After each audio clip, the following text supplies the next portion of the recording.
So anything special, we will see. I go live. Very good. Hello and welcome back to this live stream. And again, I'm not alone. I'm here with Fabian. hello. And the plan is that today we will calculate some real analysis exercises again. So you see the exercise sheet with the link in the description, and there you can just check out the exercises, and then you see if you're interested in them, and then you can stay here. You can ask questions in the chat. You can ask any questions in the chat. We can do a lot of different stuff as well, depending what you want. But the idea is that we just calculate a little bit and talk and explain some mathematics. So Fabian, you're not at your home, but here at my home. Why is that? Yes, so you gave the invitation to do a live stream with you in your studio, and I'm very looking forward to it. Okay, that was my mistake. Yeah, so I have to deal with that, but that's no problem because a live stream together is always fun. So that's what we will see today. So hello in the chat. Please ask the questions. We are exactly here to answer questions today, and calculating the exercise is just that we are occupied doing that and that we get some material out for questions. So complex analysis, okay, there are some nice questions already. Very good. So Fabian is here, I'm here, the cat is here in the box, so if the cat moves, don't get distracted because we will still solve the exercises in the meantime. Good, so good that you're here. I would say we start with something simple because Fabian already prepared the first exercise here. You can download the sheet on the web page. So I said that before, the link is in the title and in the description, so it's really easy to find. So I hope you find it. And then you can also try to solve it for yourself and then check out later here or ask questions you have. Maybe should I scroll through that we see the exercises? So this is problem 1, which is more calculating derivatives. Then I have problem 2 here, which is about even and odd functions. And problem 3 is indeed application of Taylor's theorem. So if you know the video about that, it's exactly similar.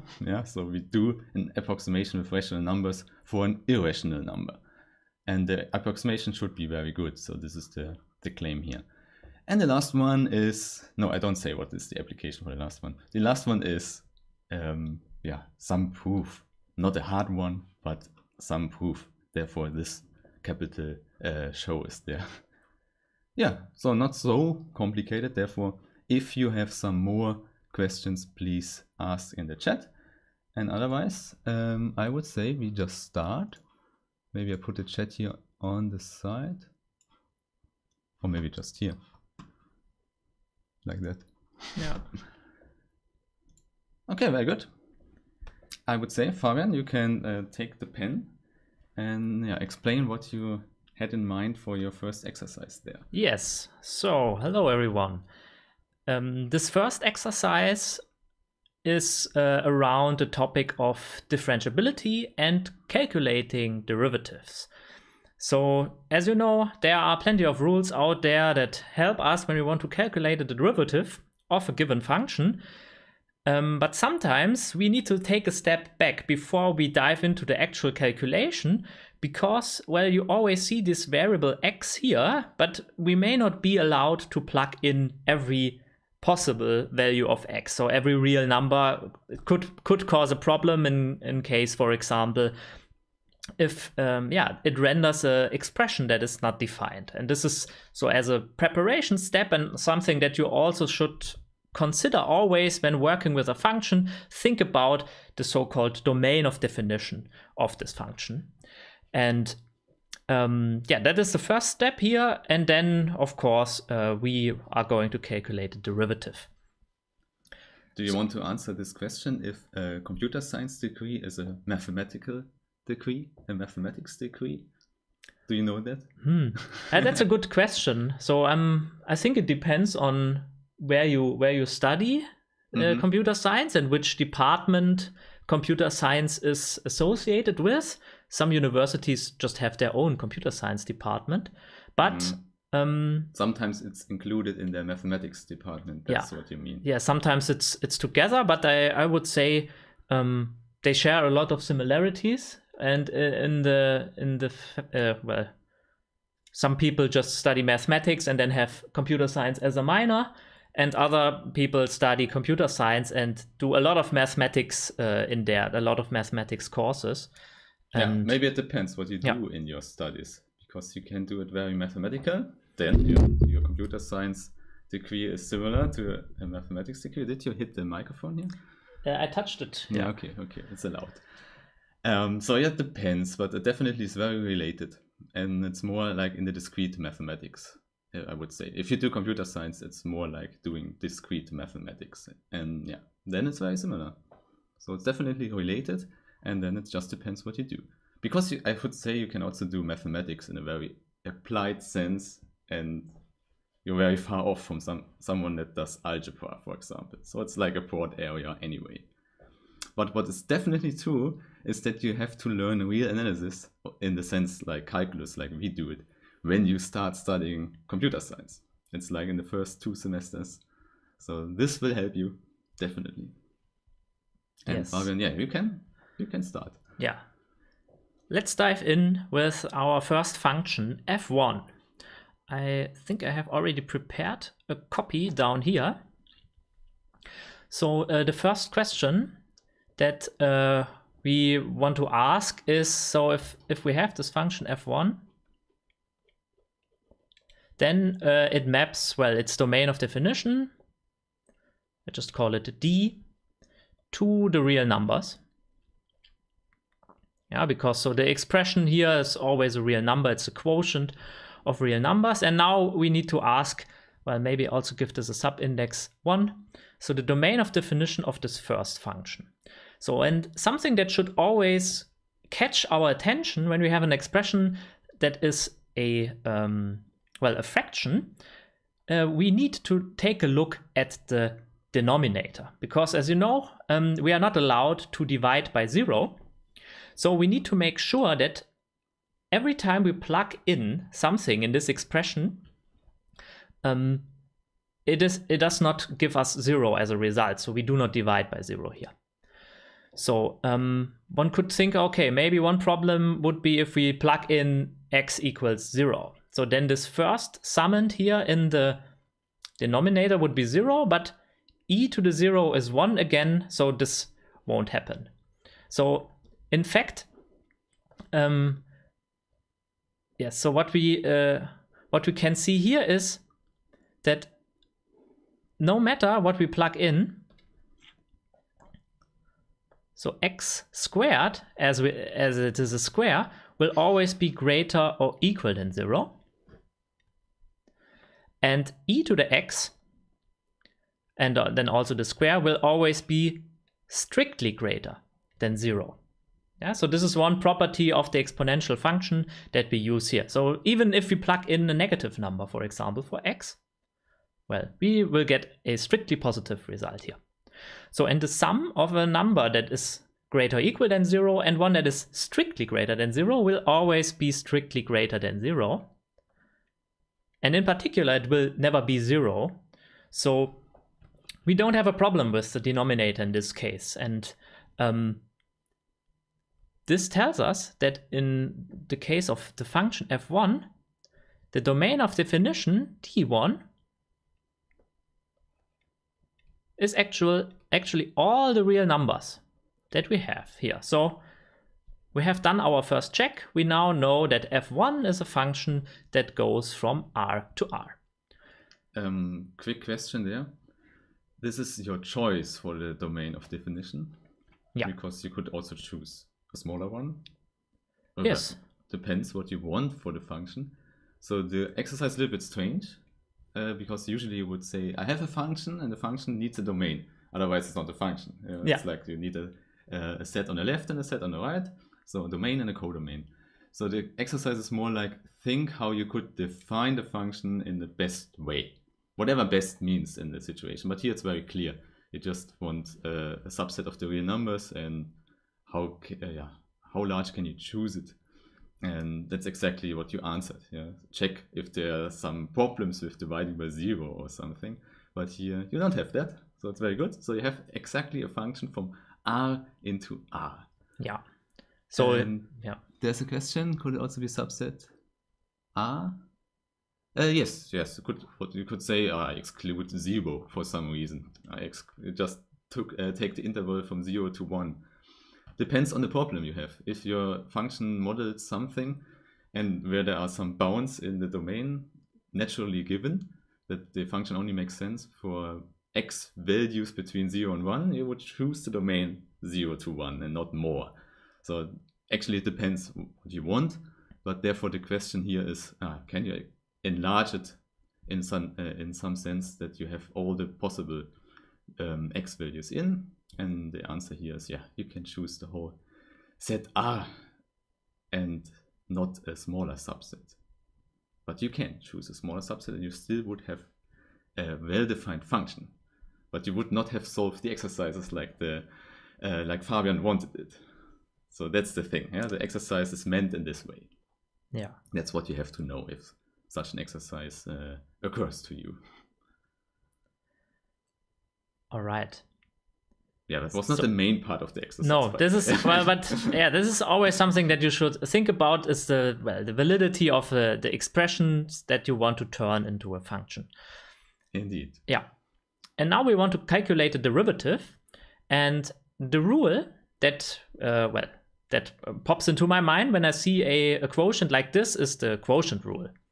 So let's recap that maybe quickly, because we need some preparation then to calculate it. So let's say f1 of x can be written as a number or as a function u of x for the numerator, and divided by, let's maybe use another color here. Do you have enough colors? Yeah, I have a lot of colors here. So let's say v of x for the denominator. Then the quotient rule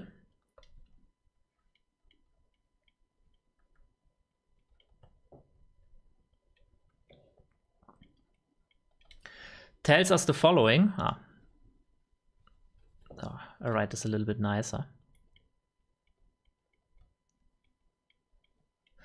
So the quotient rule allows us to transfer the differentiability of the numerator and the denominator to the differentiability of the whole fraction. Yeah, so we need to know something about u and we need to know something about v. The other thing we need to know about v is that v does not attain the value 0 here, which is something that we already checked here. So the quotient rule now tells us, if we want to calculate f prime of x, so the first derivative, what we do is we first calculate the derivative of u prime of x, and we multiply it with v. And in the next step, we subtract u of x and multiply it with the derivative v prime of x.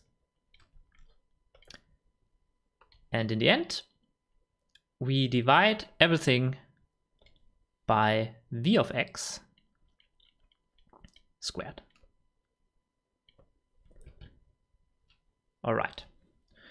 So this is the general rule. And what we need to do here in the next step is we calculate now the derivative of u.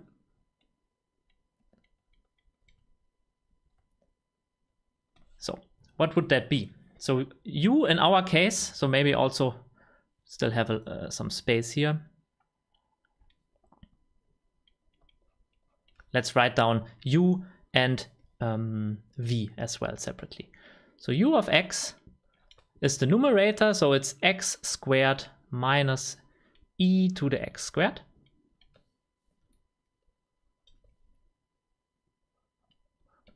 And v is the denominator v of x is x squared plus e to the x squared.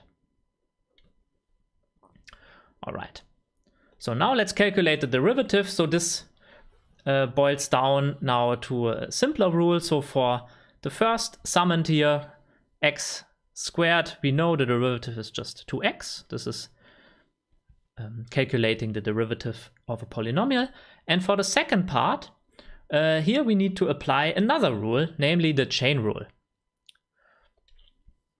Yeah, so we keep the minus here, and the chain rule tells us, so we first take the outer derivative of the exponential function. So the derivative of the exponential function is just the exponential function itself again. So this part stays the same. And then we multiply everything by the inner derivative. The inner derivative or the inner function is x squared. So just like here, so the derivative of x squared is 2x. So we multiply everything by 2x. So I write down here in the parentheses also the rule that we use, the chain rule.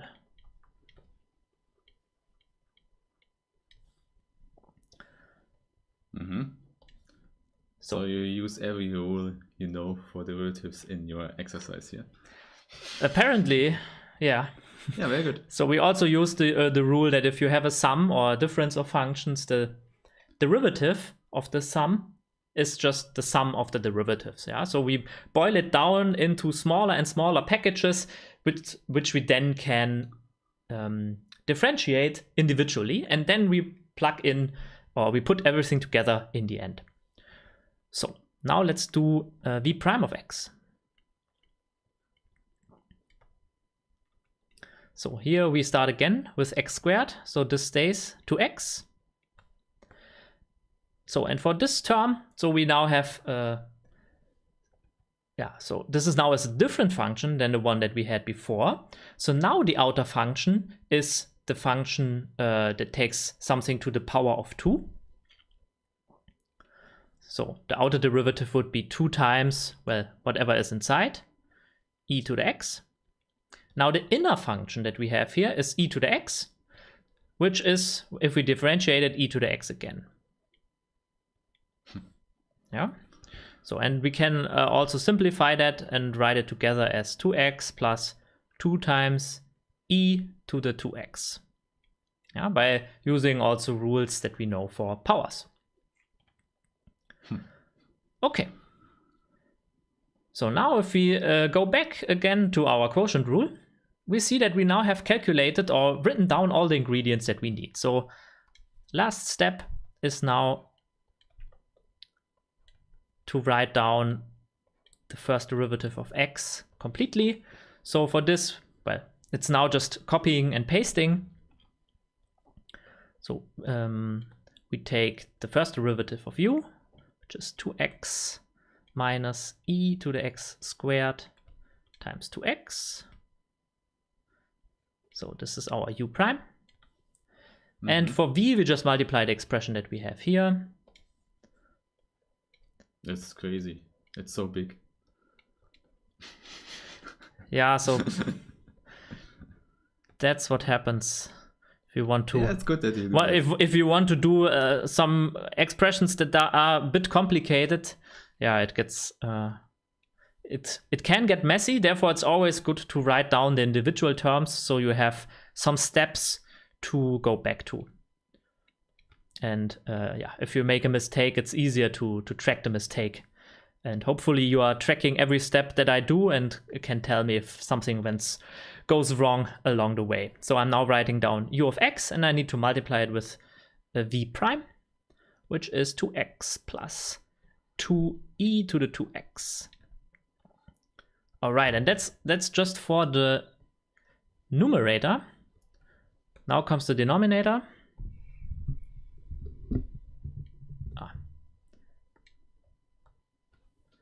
So I think it was a different method to draw this line. Okay. Yeah, because the expression is too large, so I need to beautify it a little bit, at least. Will you simplify it in the end again? Or will it stay very big, because that's how the derivative looks in this example. Yeah. So I think that's it how it looks. So there are some terms that we can use to simplify it. Okay. We can have a look and discuss it, but I think for the purpose of this exercise, which is not about simplifying terms but calculating derivatives, it will be fine. Okay. If we just leave it like that. So e to the x squared. So, and this, we need to square it again. Yeah. So and that's it. That's very nice. There are some questions in the chat about continuity, but maybe we can go a step further. How do we know that this function is differentiable? Which includes continuity then. So maybe that was also stated in the problem. And maybe you talked about it a little bit, but it's a question again. So maybe you can elaborate a little bit. Of course. Are we still online? Yeah. Everything works. No problem. Yes, so it's a good question to ask about continuity. And continuity and differentiability are related in the term that if we are on an open interval, differentiability is actually the stronger property. So if a function is differentiable, it is in particular continuous.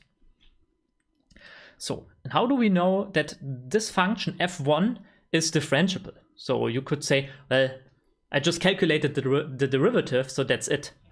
Yeah, but there's a bit more to it, and this is why we... It's not the other way around. Like, you can calculate the derivative because it's differentiable. Yes. But you're on the right explanation, of course. Yeah. Yeah. So it's the other way around. Yeah. So actually, we need some rules beforehand that tell us this function that you see here is differentiable, and that's how the derivative looks like. And this is how all the rules that we apply here implicitly sometimes, because we get used to it, we see an expression, we take the derivative. These rules work in exactly that way. Given that the function, for example, is a quotient of differentiable functions, then the function itself is also differentiable, and the derivative can be calculated just as we did it here in this example. Yeah, quotient rule. Yeah. That's stated in the quotient rule. The quotient rule tells you how to calculate, but it also states beforehand, the quotient of two differentiable functions is differentiable again. Yeah. So it's two parts. First, this works, and this is the formula, how it works. So you can also think about the following question that is much easier than the one that I solved here. The question would just be, is the following function differentiable? You could just say yes. Which one? Is f1, for example, differentiable? Yes. You would say, well, it's differentiable because of the quotient rule. It is made up of differentiable functions u and v. Yeah. So you translate the problem maybe to another one, which is, well, why do we know that u and v are differentiable? And why do we know that u is differentiable? Yeah, because u is a sum of differentiable functions. Okay, so we have a summoned one and a summoned and a second summoned. The question then would be again, so why is each of the summons differentiable? And this is where you really boil down the question of differentiability to, well, a core that is easily answered. Maybe let's answer that. Why is x squared differentiable as a function on R? Yes. Everything is defined on R. Yeah. Why is x squared differentiable? So there are two ways, I think, to answer this question, depending on what you know already. So I think the easier way would be to say, well, it's a polynomial, and we know. No, that's indeed the answer I want to give here. Okay. Because that's something you learn immediately after introducing derivatives and differentiability, that all polynomials are differentiable. So you don't have to boil it down even more. Just remember that fact. Polynomials are differentiable. By definition of the differentiability. That's really simple. It comes out. And we also get the rule how to differentiate polynomials. I think actually you can even make it simpler. You say that monomials are differentiable, and then you just get all the differentiability of the polynomials by adding. Indeed. And for the monomials, we have this easy rule. if you have x to the n and you take the derivative, it becomes nx to the n minus 1. And for n, we just take the natural numbers. Yeah, this is a funny rule because usually you learn this rule often before you even learn what differentiability means or how it is really defined. So this is interesting because it comes out of the definition of this prime, of the derivative, but often you learn that before you even know what to do. So therefore this rule is so into this, so useful, or so important, but also so easy. Yeah, so you need to remember it. So it's something that you just don't think about anymore if you take derivatives. But you rediscover it again once you separate complex expressions into its atoms, so to speak. Yes, there was a question in chat with the absolute value or polynomial divided by absolute value. We know that the absolute value is not differentiable at 0. At all other points, it's differentiable. So this question boils down that you don't have a problem outside of 0. But at 0, you have to check what happens there. And then there's no general answer first. You have to check what happens at this point. Yeah, it depends on how your polynomial is built in the end. As the easiest case, you just take a constant 0 polynomial in the expression that you saw there, then differentiability is easier. But if you take another one, then, for example, if you just take the polynomial that is linear, just x. Then it does not work. But we don't go into details there because it's just a lot of explanation now without writing. We had the question with A2, I guess you called it. So why is the exponential function differentiable? Well, actually, it's not the exponential function, but it's a concatenation because the function that we see here, A2, is a composite or concatenation of two functions that are differentiable. A composition of two differentiable functions. Correct. And the result is it's differentiable again. So by the chain rule. With the chain rule, yes. The chain rule again has two parts. First part, composition is differentiable again if you put in two differentiable functions. And to calculate the derivative, you get the formula in the chain rule. So, and maybe just for being very, very complete here, so the exponential function is differentiable.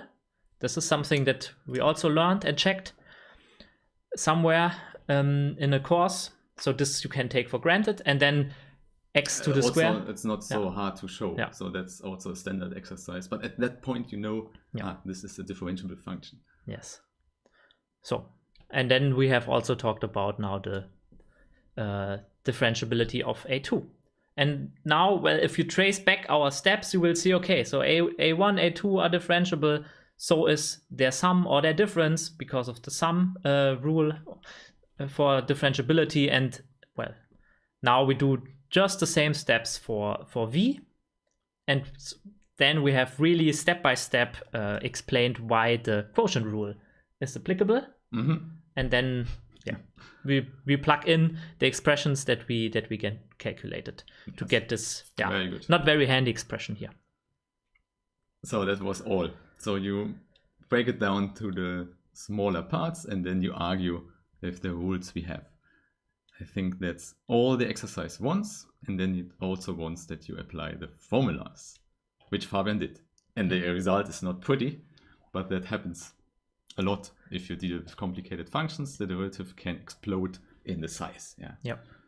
So therefore, it's really important that you try to write down the steps that you take, and so you can easier check whether you made a mistake or not. Okay. Do we have questions for exactly this kind of stuff we do here? So calculating derivatives with chain rule, quotient rule. Sum rule was included. The only thing missing was product rule.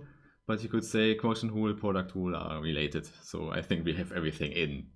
So differentiate again. So second derivatives. It's not so complicated because the idea is the same. You still have a quotient. It gets larger from the size you have to write, but from the ideas it's not more complicated. because there's no new derivative in the parts you have to calculate. Yeah, so this exponential and then the inner derivative comes out. Exactly the things happen again, just more times. So you don't need more ideas. So therefore I don't think we need to do that. But I see it was a joke. So yeah, of course it was a joke. We will not do that. I already thought this is a joke by Fabian that he really wants to calculate this, but he did. So very good. So any questions? I don't see any related. So now there's a question from me. Fabian, do you want to calculate the next one, or should we jump to the first to another exercise and then you come back calculating? I don't know which one you want. Otherwise, the people in the chat can say if they want another one of the problem 1. Otherwise, we could switch places and I calculate problem 3, or I explain how to do problem 3. Yeah, why not do that? Yeah, then you have a short break. Okay. It's also not a short exercise, so it will take some time. All right. Otherwise, just put your questions in the chat, and then I don't see a problem with going back. So let's see, I can copy that maybe to some place here. Oh, where's it? So. Should we switch places, or should I just stand awkwardly behind you? No. Sorry, Fabian. Yeah, it's just better than I stay here. Yeah, you can take care of the cat. And yeah, problem 3 is like application of Taylor's theorem. If you don't see that yet, then maybe the question is not in the correct background, because usually such a question occurs if you introduce Taylor's theorem. I think you also thought of other ways to do it, and that's definitely possible. But my idea would be to use Taylor's theorem, which means approximate this square root with a polynomial, a Taylor polynomial. That's the whole idea here. So what can I do? Maybe I write it down what I want to do. And this one should be a rational number, and this one is our irrational number. Maybe I should write it to it, irrational number. So this one is definitely, maybe you already see that, Fabian, it's between two numbers we can already say. So it's between 1 and 2. Because the square root of something bigger than 1. Yeah, and it's the square root of something smaller than 4. Yeah. So it's between 1 and 2, that's already for sure. Now the question is, can we approximate it better? And here's how we should approximate it better, so that these two digits are also fixed in some sense. We will see that. There's a question again. Can we conclude that f is a differentiable at the limit? Which f? So maybe there are some backgrounds missing, I don't know, for the question, but we can answer that soon. Maybe I first do this exercise here. Okay, so the idea would be to use the Taylor polynomial, and maybe let's check this. So if you know the Taylor polynomial, you know what to do.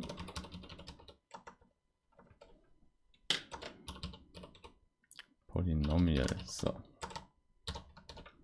then you know you need a function first. So what could be the function we need here? F of x. So because we want this square root, what we need is a function that has a square root in it. So that's not so surprising. And we already know the square root of 1, so we could say, okay, we can write a function as 1 plus x. Would be one example, because then we would expand the function around 0. So maybe we sketched it first. I think a sketch would be helpful here. So at 0, what happens at 0, Fabian? The function is 1. It's 1, yeah. So the square root is a little bit shifted. So the square root function, you usually know it looks like that. Yeah, roughly. So now let's say our, there's 1, so let's say our 1/2 is here.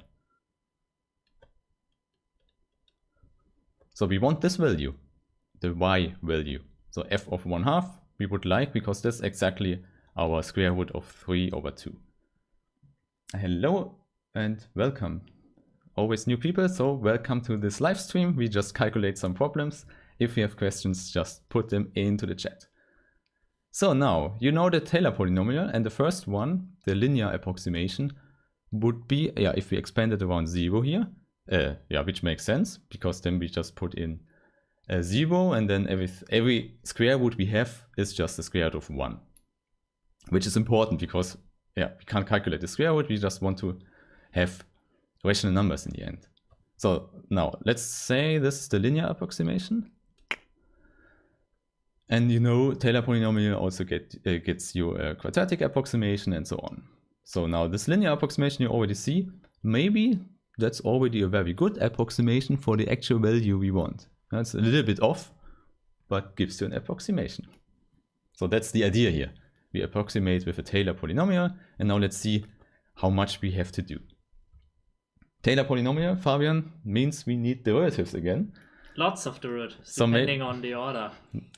Indeed. I will calculate them, but Fabian already showed he's very good at calculating. So please check if I do it correctly. So we have the square root, which means factor 1/2 comes in front. And the inner derivative is not really there because just factor 1 from 1 plus x. So this is really good. This was my first mistake. So I want to write it as minus 1/2. So we reduce the exponent by 1. So a generalization of the rule Fabian showed before. That's why this rule is so important, because it also is applicable to fractions in the exponent. In particular, this one, I always have to write it down, because I always forget that some people forget about that the square root is nothing more than the power 1/2. So this is, if you know that, it's not a surprise, but sometimes you forget about it, that this is just the same thing. It's just writing the square root with an exponent. And then reducing that by 1 means we go to minus 1/2. It's a good idea to rewrite square roots with exponent the way you did, because it makes calculations easier. Then you don't make any mistakes, because it's much more mechanical to reduce the exponent by 1 than to you are absolutely right. To change a square root by some other type. In the moment we have to subtract minus 1 here, which we do with derivatives. We should definitely write it as 1/2, because otherwise you get crazy. How to write a square root, and then always do that. So good tip, good hint for that. Next one, second derivative. 1/2 stays there, and then we get minus 1/2 in front. I put the minus 1 separately, because easier to write. And then we have 1 plus x to the power minus 3/2. It's reduced by 1. So you have to subtract 1. So 2/2. Okay, very nice. Can we do more? Third derivative. So now 1/2 comes in front. Stays. Everything stays. And then we have times 3/2. Actually minus 3/2. But I want to put that into the same sign. So we have minus 1 to the power 2. And here we have 1 plus x to the power minus 5 divided by 2. So it gets bigger in the negative sense. So maybe we need to move the writing a little bit to the left. Yeah, thank you. This is, I didn't see that. Or we do it like that. No, you're right. It's much better to just use our face. Sorry, I didn't see that the camera was on top. So now this is the result. And we always reduce by 1. That means we go steps by 2 in the 1/2. To see the pattern, yes, it's an easier way. That's why I already did it like that, to write it in the sense that you see the general rule, and then you could prove it by induction. We will not do that because we don't need all the derivatives. We just want one approximation. So we will stop at the 4th indeed. But you already see the general rule then, I hope. So what we can do is to say, and Fabian, you are with me to see if I do it correctly. Yes. We have 2 to the power 4 in the denominator. We have, now you see that we have 1 times 3 times 5 in the numerator. And maybe that's good enough for the first part. So this one is the same as before. And we have minus 1 to the power, yeah. Should I do it like 4 minus 1? Yeah, maybe I write 4 minus 1 that you already see. It's just 1 less than the derivative. And this one is 1 plus x to the power minus 7 over 2. So now you could formulate a general rule, like the comment in the chat. We have 1 times 3 times 5 times 7 in the next one. Here is 5 minus 1, and here is 9. And there's 2 to the power 5, so we can do it. You can do this general formula, and then you prove it by induction. That's maybe a good exercise. General formulation possible. Okay. We need to justify that in what? Why is there a heart over this? Analytical function. So we don't need that. What we need is an approximation for the point at 1/2. Of course, it would be nice if we can make this approximation better and better, and in the end that it approximates it in the limit exactly. But because we don't state that in the exercises, in the exercise here, we don't need that. We just have to check if the Taylor polynomial as we define it to some order approximates it. Which means if it goes away again in the limit, we don't care because we still have an approximation. So you are right, it would be nice if we have this analytical property, but we don't need that for solving the exercise. And you're right, of course, we also have that for the function, but we don't care at the moment because we just want an approximation. So Taylor polynomial approach is a good one, if it works. Well, we will justify that with the result. That's what I'm doing here. Okay, I hope this was clear. Did you understand what I what I tried to explain? Like it's like a trial and error first, and if it works, it's good.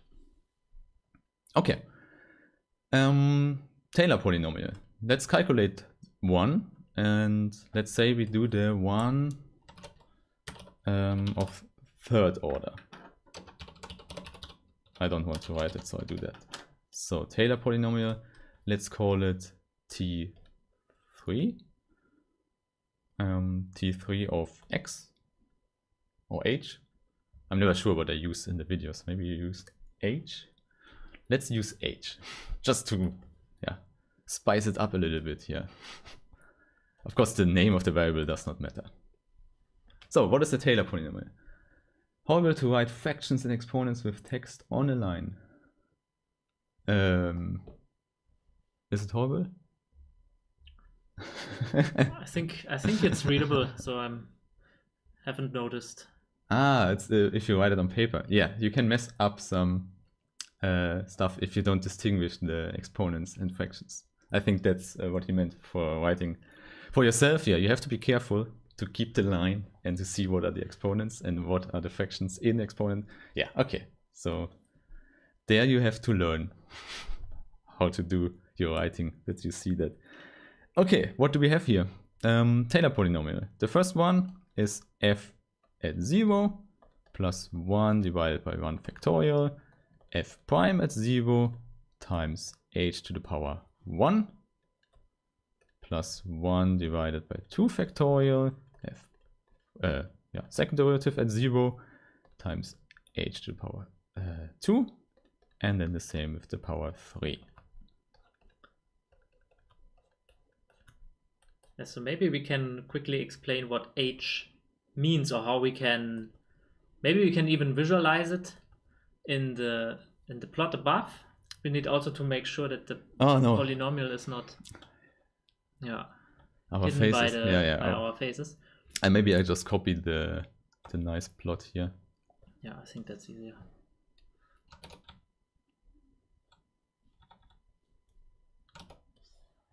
Did you say our nice faces? Yes, we need the faces because we want to gesture some things, but otherwise, yeah. Maybe the mathematical explanations are good enough. Yeah, LaTeX code on paper, but it's hard to write every calculation you need to do directly in LaTeX. Then you also make LaTeX mistakes, I guess. Yeah. That's what that happens to me at least. Okay, you want to explain that, Fabian? What H means here? Yes, sir. So the idea is, so we have these two, or the first ingredient to the Taylor series, or the Taylor polynomial, is the base point that we use in order to write down this polynomial. And I think we use the point x equals to 0. To 0. Yeah, that was the Taylor polynomial 1, 0. Yeah, and so we see this 0 here as well in the polynomial as we wrote it down, because this is the value for x that we plug into each derivative of the function f. Yeah, it's f of 0, f prime of 0, f double prime. So, and the next thing that we do is that we multiply this with, well, that what makes the polynomial. So this monomial factor that we carry, which is always, it's always the distance to this base point that we use, and we call this distance h. So maybe this is also notation that comes from this difference quotients that one uses to calculate derivatives. So h always means this length or this distance here. Yeah. And in the end, so we already have, I think, also a candidate in mind, what we want to plug in for h, right? So I think we want to plug in 1/2, yes, right? But, yeah. So we already know that we want to go to 1/2. Yeah, but h can is available. Can be any number. Yeah, so any number, and because we want to plug in 1/2, we could say h is between 0 and 1/2, because we don't need to go further than 1/2. Yeah. And that's all. So and then we plug in 1/2 in the end, because that's what we want. We want the approximation at this point. So here was the linear Taylor polynomial. We want to get this value. Yeah, this value here. For the Taylor polynomial of degree 3 now. So we have some cubic function, but it looks similar. Like here, we have one point that is close to the actual value we want. Okay, so h goes to 1/2 in the end. But at the moment, it's just a variable. But we can already put it in if we want. So because that's the Taylor polynomial we want. Yeah, maybe we do that. Fabian, good point. Let's immediately calculate the value we actually want. Maybe now it's a little bit tricky. We want all the derivatives on paper. Yeah, okay, let's just scroll up again when we need it. So now above our face, maybe here. So T3 at the point, or at h is equal to 1/2. So let's do it together. First is f of 0. F is that function here. So we just have 1, square root of 1. Yeah, that's important. And yeah, the question if the linear function is suffices, I would say no, but we will see that this one is good enough, but you just can try it out. So now let's see, we have 1 plus, yeah, there's 1 again, and now we have the derivative at the point 0. Maybe we go up again. Here, derivative at 0 is the one that we are interested in. So, and we see it's just 1/2. Yeah, we just put in 0. Very good, very simple. So now we don't forget about that. It's 1/2, so we have 1/2, nothing else. And we put in h is equal to 1/2, so we also have 1/2. Maybe I make it green. Then you see this was our h. Okay, then the next one, we have 1 divided by 2 factorial, which is this 1/2. Then we need the second derivative at the point 0. So what do? We put in 0 into the second derivative. And this one is here 0, we put in 0 here, which means this whole square root with the power 3, everything which is complicated in general vanishes with 1, and we just have minus 1 over 4. So this is what we put in. Maybe we also write it as minus 1 over 2 to the power 2, to just have 2's involved and not the 4. And that was that. And now we put in h again. Now h is 1/2 and now it's squared. Yeah, very nice. I like that. So we have a lot of 1/2s involved. Okay, last one, third derivative. So we have 3 times 2 times 1 for the factorial. I write it like that immediately because we want the 1/2s. Times, and now comes the third derivative. Oh, we are again over. Maybe I have an idea. We can just put the camera to another place. What do you think? Just for the moment. I think that makes it easier. Just for the moment. We change it again. So now let's see. I scroll here to the third derivative. And we put in 0. Okay, a lot of halves again. What do we have? We have 2 to the power 3 here in the denominator. We have times 3 in the numerator. This is just plus 1, and this one gets 0 again. So maybe again, this whole ugly thing, we put in 0 and it vanishes to 1. So this is what we want. So this is the thing we have. So let's go down again and let's put that in. I forgot it again. It was 3 divided by 2 to the power 3. So yeah. Have it up there. Okay, and this one now with h to the power 3. So we have 1/2 and now power 3 again. So you see we have a lot of 1/2s. And now the idea is to put that in. The teacher uses all my courses. Yeah, very good. That's why I made the videos, that they can be used. So now, we have to calculate it. We want a rational number in the end, because that was our question from the beginning. Can you find a rational number? And that's our rational number we want to find. Okay, this will be a little bit of work. Let's see. This one is 1 divided by 2 to the power 2. Not so complicated. The next one is minus. And how many 2's do we have in the denominator? I count 2. Let's see. I count 1, 2, and 2. So 5. Yep. So 2 to the power 5 plus. So now the next one. I already wrote it like that. This 3 can vanish. Very good. We only have 2's. That fits together, but it's not really needed. We could also work with a 3, but with the 2's it's much nicer now. This is 3, 3, so this is 7. 2 to the power 7.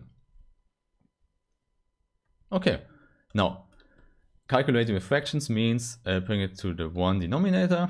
The 1 denominator would be 2 to the power 7, which means we have the 1 as 2 to the power 7 plus the 1 with 2 to the power 5 minus 2 to the power 2 plus 1.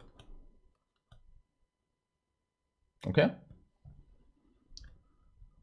I ask you, Fabian, because you are the first one that can find mistakes here. You are trying to write down everything with the common denominator. Yes. So the 1 becomes a 2 to the 7.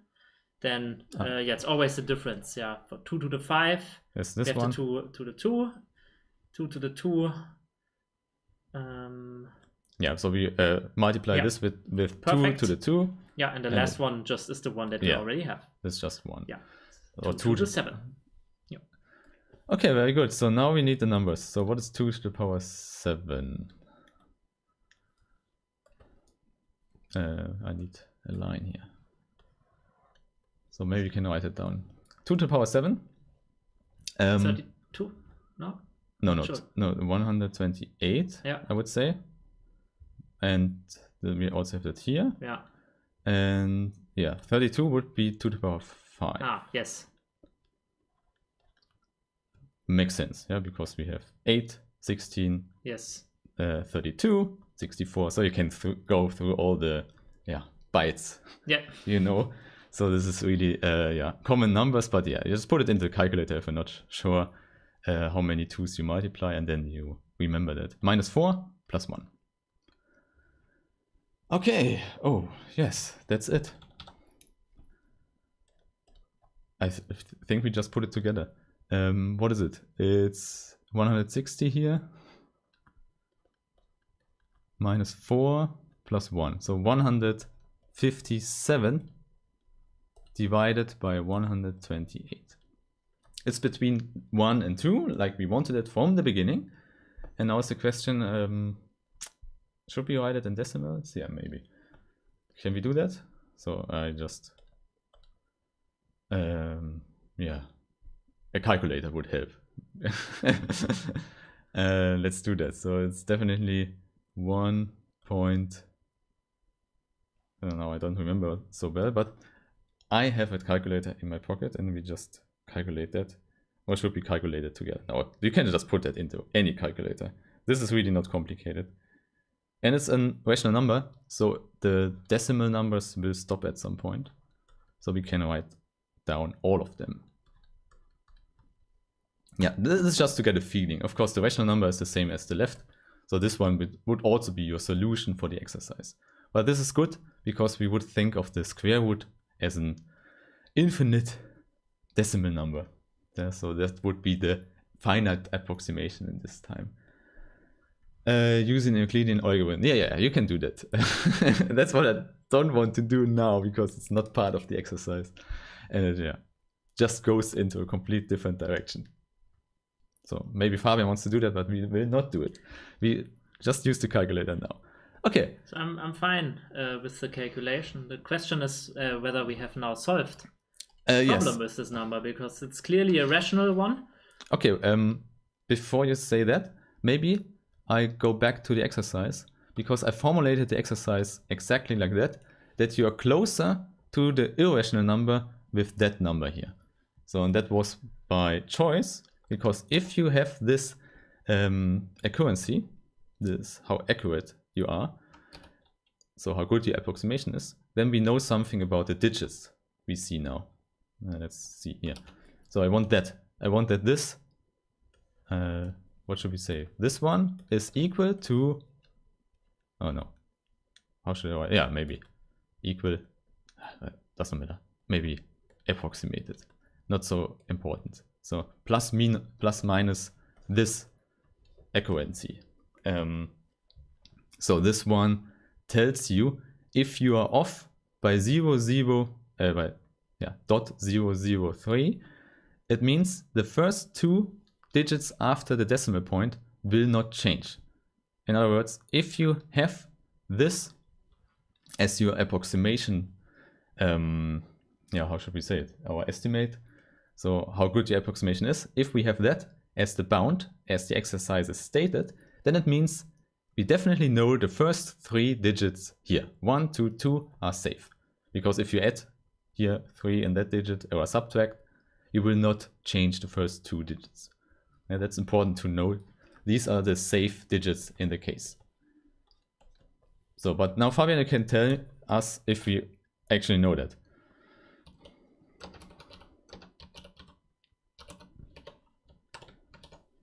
Oh, maybe question mark first. Yeah. So for this, I think we need to once again remind ourselves how a Taylor polynomial works. So the first thing that we always specify, or that we already specified, is what is our base point, then what is our h, so the distance to the base point, and then the third thing that we need to fix is the order. And the order specifies how many of these monomials do we add. And so now if you think about sums and how sums become series, well, of course, we can also stop our series at a later point, and the only difference between, well, the Taylor polynomial of order 3 and the Taylor polynomial of order 4 will be this last summand that we add, or this last term. And well, this is what can change the result here. And yeah, what we need to do now is to estimate, well, this difference. And there's also a nice formula for that. So we can actually estimate the difference on everything that we can attain here by this formula. How is it called again? It's a remainder formula. For the residual. Yeah, or a remainder term. Yeah. I would say a remainder term to keep it clear. And I wrote it in exactly that sense. Now this one, we want to keep below this threshold from before. Yeah, 0, 0, 0, 3. This is the threshold we want. This distance should be smaller than that, because then we have to save 2 digits, or 3 digits if you include 1, but after the decimal point. Because the one we already knew with the first statement is between 1 and 2. So the one we already knew, this is new information. Yeah, this was something we didn't know if we don't have a calculator by hand. And you don't need the calculator for calculating this one, because you know the Euclidean algorithm. So this is Taylor's theorem. Indeed, how good is the approximation? And the approximation is now the remainder term. So this one, I rewrote that, because now you see this is the difference between the function, the original function, and the Taylor polynomial of degree 3. And now Taylor's theorem says, okay, this is a remainder term. This is not really hard, because it's just, yeah, maybe you also call it 3. Depends. Sometimes it's called 4, but let's keep it at 3 at the point 1/2. So the remainder term is just the difference by definition. So not so complicated. But Taylor's theorem tells us that we can estimate this remainder term, or that the remainder term is given with an intermediate value, if you remember that. So maybe we write it down as a formula. The remainder term, so now we want to estimate, and if this estimate is good enough, then we say, okay, this estimate is lower than the threshold we want, and then we have what we want. Yeah. So for x, we also plug in this is what we want. The 1/2, right? For x, what is x? Here, yes, sorry, very good. That was the point we put into the function, because this is actually our square root. Yeah, maybe I should mark it again. I just changed the order here. Yeah, this is our square root. So now we have a general statement, we have the general remainder term, and now I just write it down. So let's say the remainder term for the third order is given, and now it's the funny thing of Taylor's theorem, is given with the fourth derivative at a point which is intermediate. The fourth derivative I write with this superscript.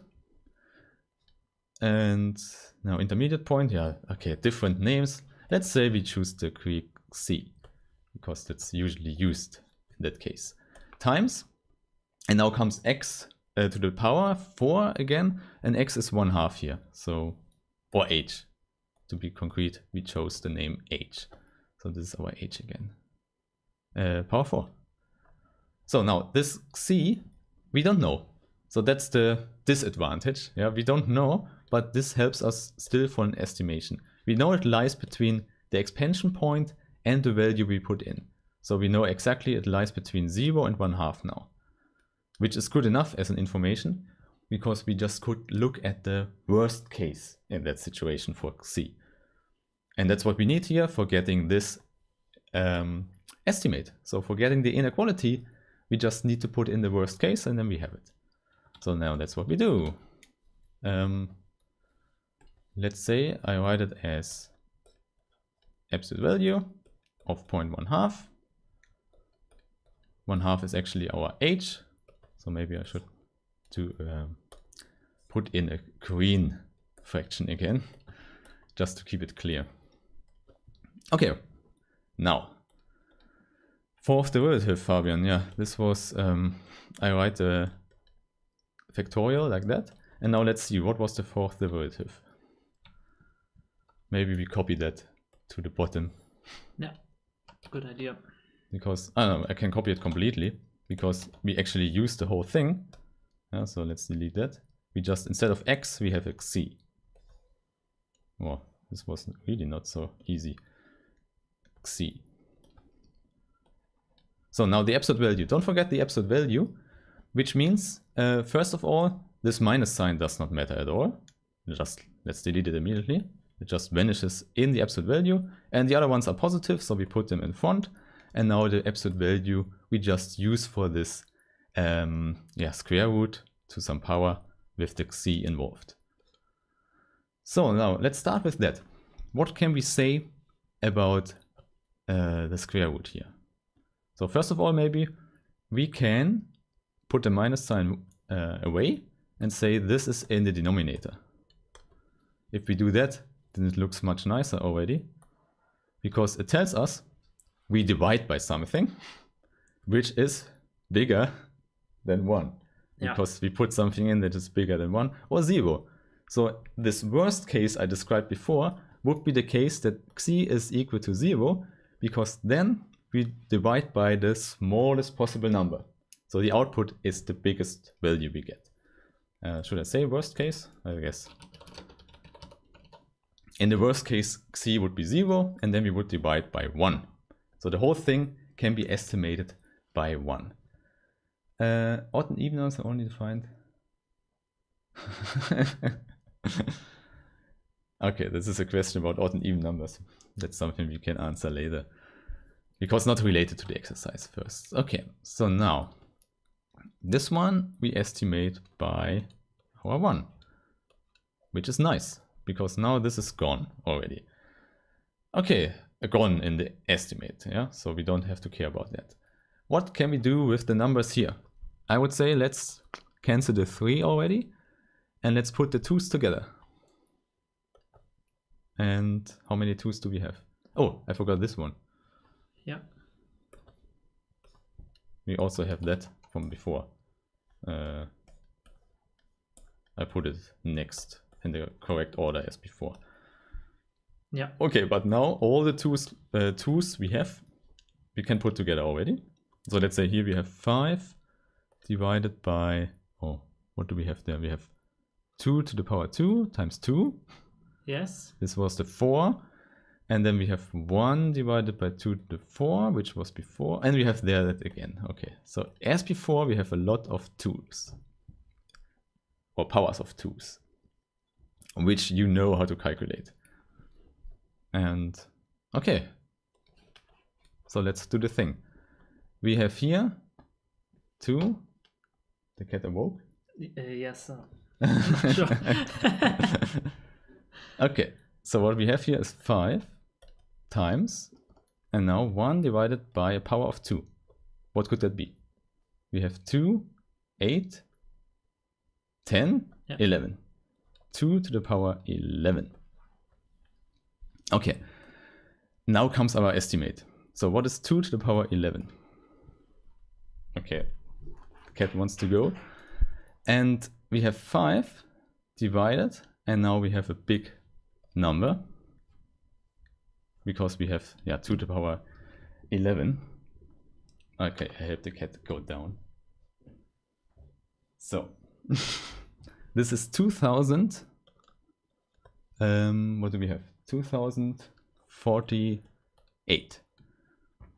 Yeah, 2 to the power 11, because 2 to the power 10 would be 1024. So I guess that's a correct calculation. I can estimate that by dividing less, which is 2000. So it's definitely bigger. And now, okay, I put that into a decimal number again. What is it? 0025? Is that correct? It's like times 4. No, times 5. Maybe I should use the calculator to be sure. But you can check that as well. So then we have 0025 here, which is actually less than the number we want. 0003. So there we have it. This is our estimate. And now we can summarize our approximation. Our Taylor polynomial gives us an approximation, and this is good enough for what we wanted. Yeah, because it's less than this number. And the 2 digits from before, here, these are the safe digits. So we actually know now that our, maybe write it down, the square root 3 over 2 lies between two values at least. So what can we say? This is 1.22. What was our upper bound now? 6, 5. So now we can say it's 9. Yeah, I say 9, 5 something. And on the lower bound, we just subtract 3. So we have 1, 2, 3. So yeah, and then was also 5. Yes. Point. Okay, so we know even more than before, but this is what the Taylor polynomial gives us. A rational approximation of this irrational number. So any questions for that? I think it's a good exercise for checking that Taylor's polynomial is actually useful for calculating with numbers, yeah, and for approximating some irrational numbers. So I don't see any questions for that. So therefore, now we can decide what we do next. You're up to something, Fabian? Because now it's your turn again. Yeah. We can do another exercise. So you can choose one of your exercises, but please still put questions for these exercises into the chat, then we can answer that. Otherwise, Fabian, what do you want? We have a lot. Let's maybe do one that does not do so many calculations. It's a little bit shorter. So we can do the second problem that I brought. Yes, that's a very good one. So maybe I copy that for you and then we change places again. Cool. And I hope this explanation was good enough for you, that you could understand how we use Taylor's polynomial. If not, there's still a video. Oh, I didn't copy everything. There is still a video about a similar exercise where I do this a similar thing with the logarithm. So we have a logarithm at some point and we want to approximate that. So now again, this is the exercise. We scroll down and then we continue. Yeah, this is why is that not working, Fabian? Okay, I'll try it again one last time. Maybe look at the text. This is a long text, maybe that's the problem. Okay. Sorry for the delay, but with this delay you can think about the exercise already. And yeah, maybe that's good enough. Fabian, you can explain. Pi would be nice to approximate. Yeah, pi could be approximated in a similar way if you find the correct function and the correct Taylor polynomial. So also a good idea. And okay, so we switch again.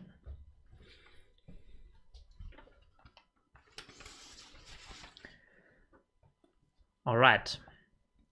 So this is sort of a proof function, a proof problem that needs a proof.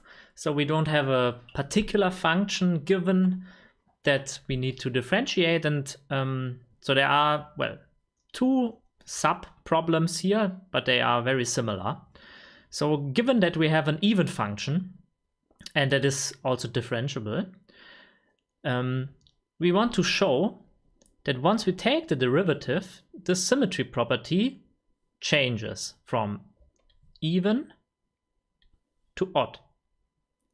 And similarly, given an odd function that is differentiable, we want to show that the derivative is even.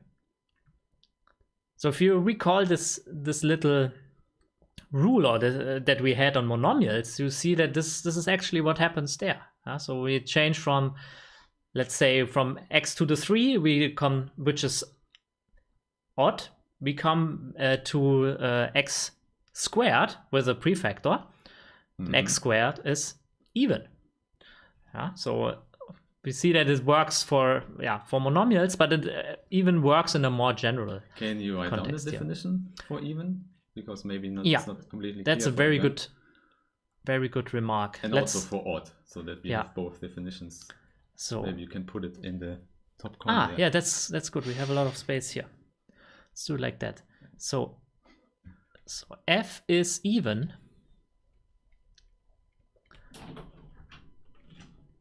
So usually we say that this is the case if f of x equals f of minus x. Yeah, for all x, let's say we are on the real line. Yeah, we are on the real line on Yeah. your example there, Yeah. so that's okay. Yeah, so this is a symmetry property that tells us that we have some axial symmetry with respect to the y-axis. Yeah, so it does not matter whether we are left or right from the y-axis, our function is even. And well, the example that I always have in mind is, well, just our square function. The parabola. The parabola. Yeah, not sure if I...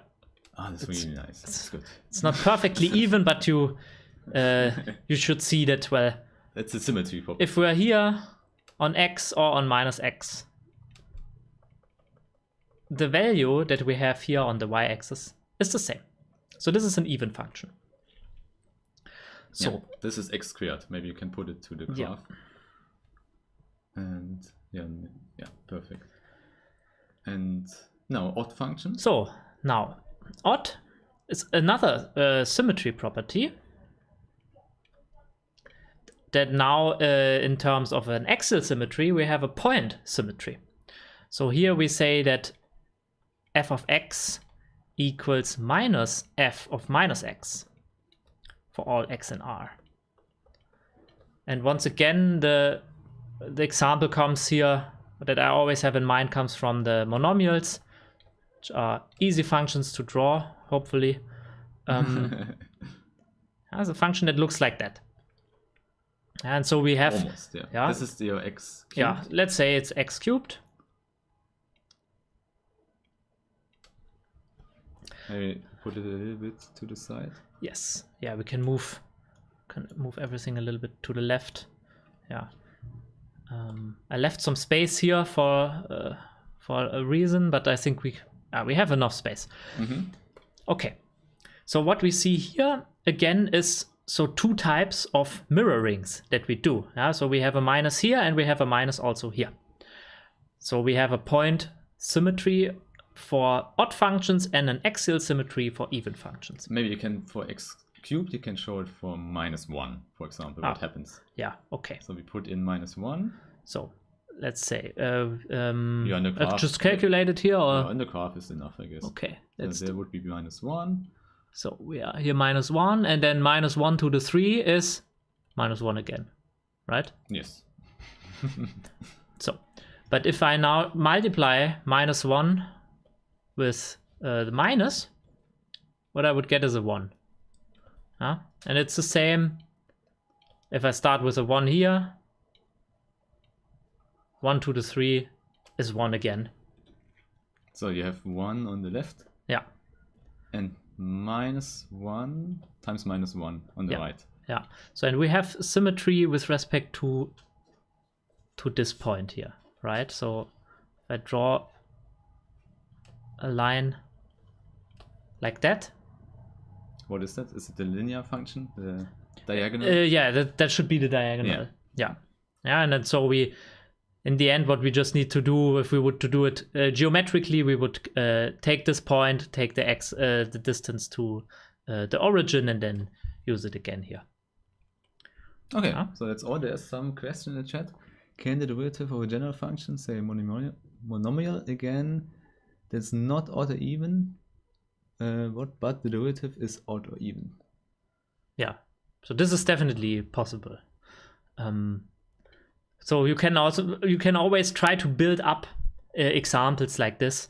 So I think what you see method here in both examples was that we have a monomial and not a polynomial. So something that introduces some kind of an offset. Yeah, and so maybe to quickly address the example, or more of a counter example, that this does not always hold is. So let's use a function like 1 plus x squared.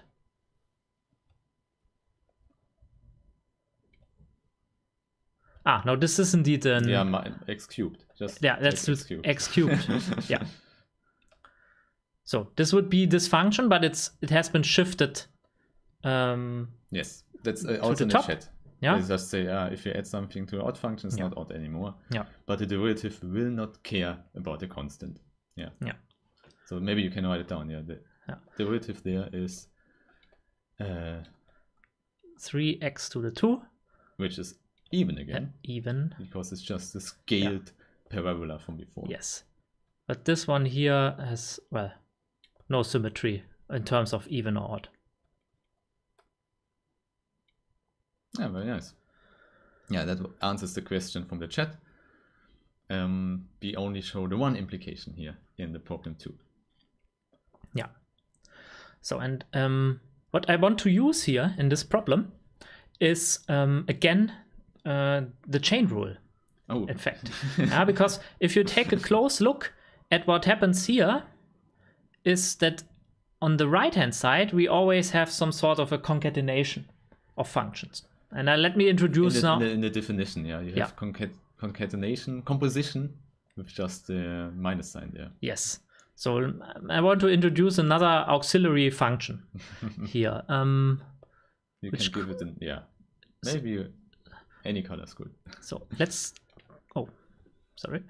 call this function sigma. And sigma is a function that goes from R to R and does nothing else than mapping x to minus x. So now we can, with this function sigma... So something happened to your... nice. Minus... Yeah, this is a really simple function. Yeah. And now we can... multiplies with minus 1. Yes. So, and what we can now do is, if f is even, we can say that f of x equals f of sigma of x. Yeah, or if you want to write it as a concatenation, you can also say it's f after sigma of x. Yeah, so this is another way to, we just reformulated the definition of even in terms of this function here. So let's do the same for odd, because, well, each of our statements involves even and odd as a term. So let's do that here as well. So f is odd.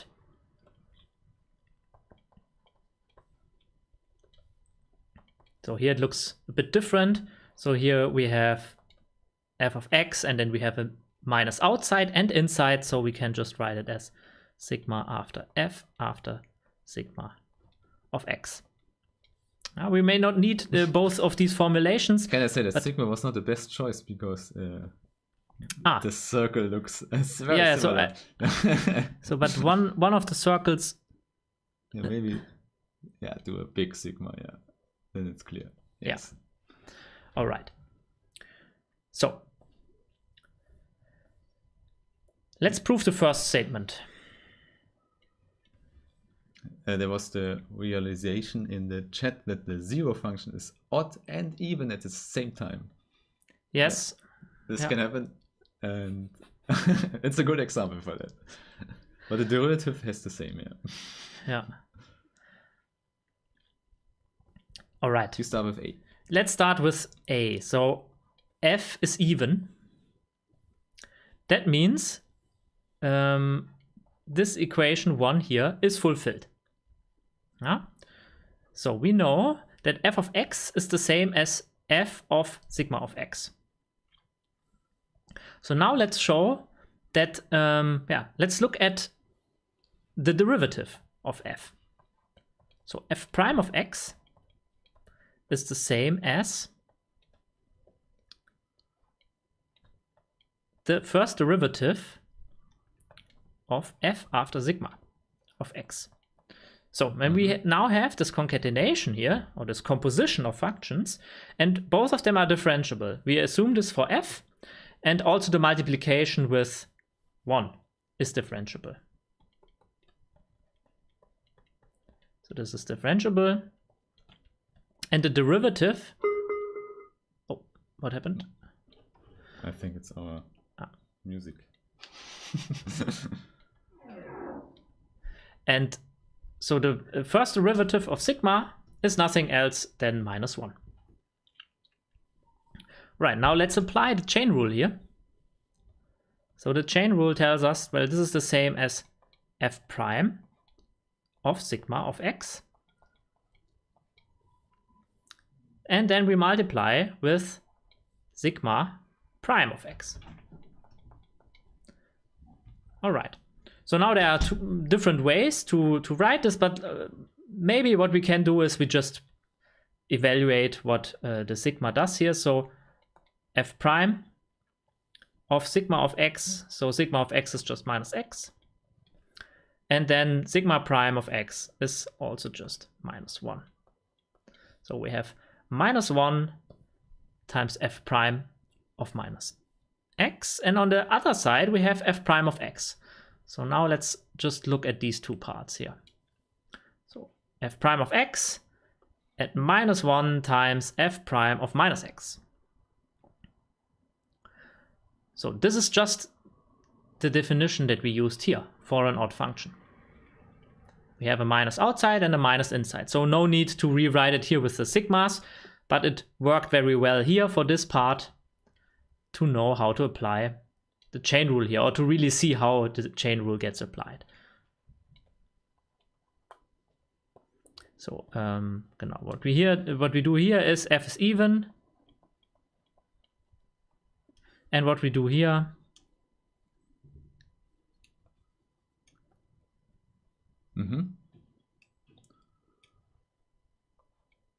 is we apply the chain rule. And then in here, this is just the definition of sigma. And the derivative of sigma you already calculated. Yeah. The derivative we calculated here once to have it ready. Nice. And there we have it. Yeah, that's a proof for part A. Yeah, the questions are like, can you generalize that to other function spaces or to other spaces than R? Maybe that's how I interpret this question. And yeah, you can do that. You can generalize it if multiplication with -1 exists in that case. Yeah, so, but that's what you need. Otherwise, you can't compare it with even or odd. Yeah. Yeah, but here we deal with functions from R to R, and we keep it like that for this problem. Yeah. All right. So that's the first part of this problem. The second part is very similar. In fact, we just do the same steps as before, but instead of an even function, we start with an odd function. So f prime of x in our case now is odd, which means we can write it as sigma after f after sigma of x. So here we used f is odd. Now we can write f, our function, as a composition. It's a composition of differentiable functions, which means we can calculate the derivative using the chain rule. So the idea is exactly the same you use here. It's the same idea as above. So we first do the outer derivative, so it's sigma prime of f after sigma of x times the inner derivative, which is f after sigma prime of x as a first step. So we need to do the chain rule twice if we are really precise here now. So let's maybe first evaluate this point. So the derivative of sigma is just -1, so we just write a -1 here. And so this one we already calculated before. Yeah, we did it up here. So this is nothing else than actually I can just copy what we did here before. F prime of -x times -1. Okay, let's clean this expression up a little bit. So the -1s, they cancel out, giving us 1, and we are left with f prime of -x. All right, let's see. We started out with f prime of x, did some calculations, and we saw that f prime of x is actually the same as f prime of minus x. Very good. Which is the definition of an even function. So we have also shown statement B. Because it's hidden now, statement B was that an odd function has a derivative which is even. And exactly that's what is written there. F prime is an even function. Very good. So you showed the applications of the chain rule again. I like that. The chain rule is everywhere, so it's good to practice it. Definitely very important for all the calculations with derivatives. There was one comment in the chat that says you can also solve it by writing down the difference quotients instead of using the chain rule with the sigma function. And I guess, that's another possibility. Let's go back to the definition of derivative and then check what happens. And then you can see, it does not matter. If you put in minus x in the sense of the derivative, or plus x in the case of b, and then you see, this works, it's the same because of the property that the function was odd. Yeah. I think that works as well. A matter of taste now, which proof you find prettier. Because this one definitely does not need the definition anymore. It just uses what you already have proven with the chain rule. So quite neat. I like that. So application of the chain rule makes this a nice proof. Yeah. But just to state it, it's not needed to show the problem. There are other ways to do it. And some may even say, well, why do you need the sigma? I just know that if I have a minus sign inside, Indeed. The sigma was just to help writing it down and to see how the chain rule comes in. Yeah.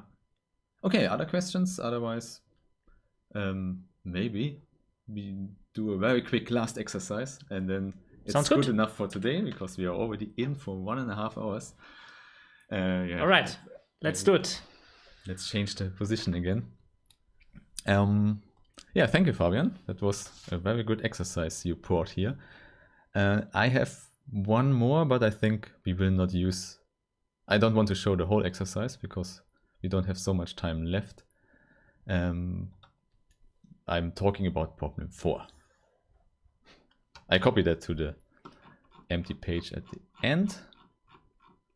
Also, I will upload this solution page. So you can visit my web page. It's in the description and then you can find the solution page and you can download that. If you don't find it, just write me. So now let's move the picture again. Okay, some changes here. Nice. So this is a differentiable function. And now we want to show something. The first part shows that if the derivative is 0 everywhere, then the function is constant. 0 everywhere means, okay, you could exclude the boundary points because they are not the problem. But essentially it means the same thing. It's 0 everywhere and then it's a constant function. So now this is using the mean value theorem. And I already have done that in some videos, so maybe I skipped that part. Apply the mean value theorem, and then you see, actually that's correct. This has to be a constant function. There's no other possibility if the derivative vanishes.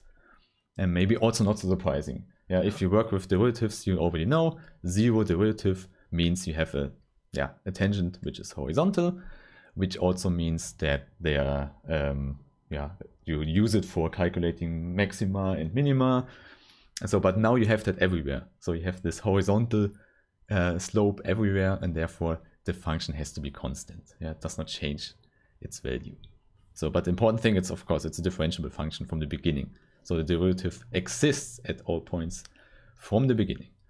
Okay, so let's say this one is already proven. Now I want to show how you can use that for part B, because I think this is more interesting in this problem here. Okay, problem B says we have a function that fulfills that it is its own derivative. Very nice. And maybe you already know that the exponential function does that. But now this one is a nice property. It tells you the opposite direction. It tells you if you have this property, it has to be the exponential function. There's no other choice. The only choice you have is in a constant in front of the exponential function. Is that the cat? No. Someone started sawing. Sometimes it's the cat. Yeah, That's what cats do. Yeah, and then, yeah, so I was saying, you don't have a choice. It has to be the exponential function if this nice functional equation, sometimes it's called like that, is fulfilled. It's an equation for a function. Yeah, so calculate the derivative of the function, and you see it's the same function again. Okay, so I put that to, let's see, maybe we do it like before. Put the picture in the corner again. And then we prove B. So do you have an idea, Fabian? I can tell you, we define a new function. Yes. So you already gave us the hint that we want to use part A for this. So we need to define a new function that is, well, that has as derivative 0. Oh, before you say that, there's a comment that I have to emphasize: the domain has to be connected. Yes, if the domain is not connected, you separate the function, and then it's a different story, because then different things could happen at different parts that are not connected. So, but that's in the function here, because it's one interval. But there you're right, yeah. If this not everything is fulfilled in this claim, it does not work like that. Yeah. And yeah, sometimes you have a domain that consists of 2 intervals, and you still have that the derivative vanishes. Yeah, but obviously then different things could happen at the different intervals. Yeah. So then it's not constant, but constant on the sub-intervals. Yeah, or locally constant, and then you have you are constant on each on each component of connected component. Each connected component, yes. Yeah, but good to point it out. If you forget about this, then you get wrong results in the end, because sometimes it's also just one point is excluded, and then you have 2 separate things. Yeah. And this happens if you work with some differential equations as well. So keep that in mind. So that's a good point. But here we have just one interval, like always. Okay, define a new function. You already had an idea.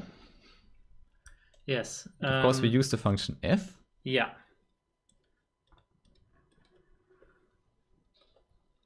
And I multiply the function with something. Yes. And the function I multiply it with is the exponential function with minus x. So with the sigma from before in the exponent.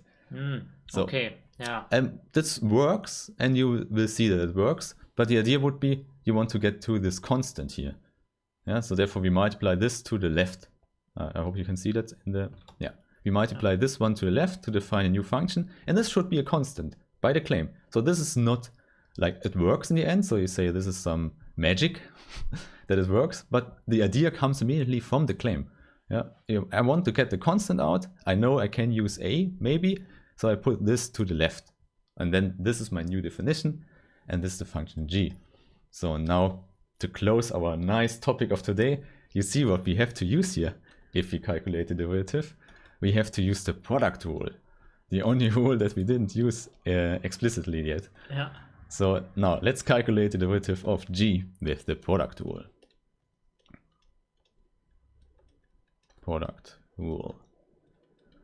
So this one is first derivative of the first part, which is f of x, times the derivative times the function, the second function, so with no derivative involved, plus the other way around. So the first function without the derivative, but the second function with the derivative, which is the inner derivative of this sigma, so of this minus 1, so it gives us minus 1. So now let's put in the colors as before, and then you already see what we can do, and maybe you immediately see it.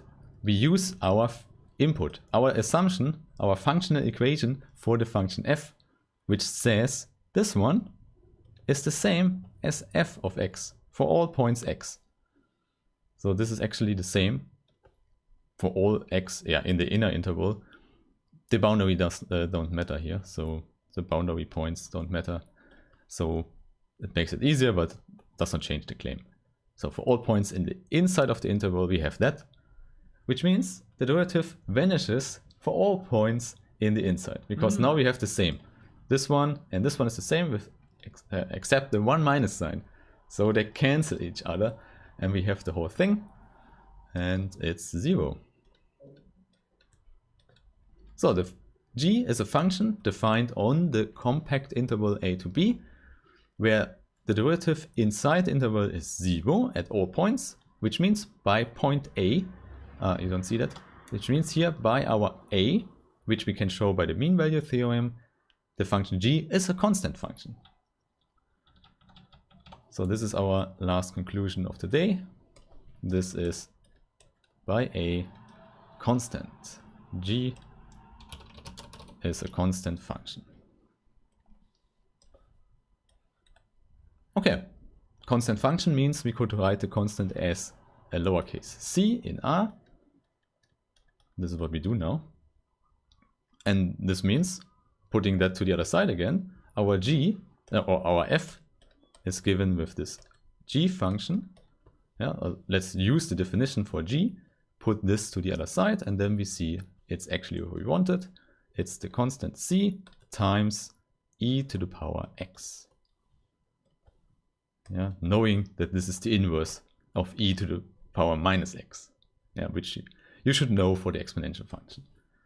Yeah, that's the resolution. That's the end. So the claim here is clear.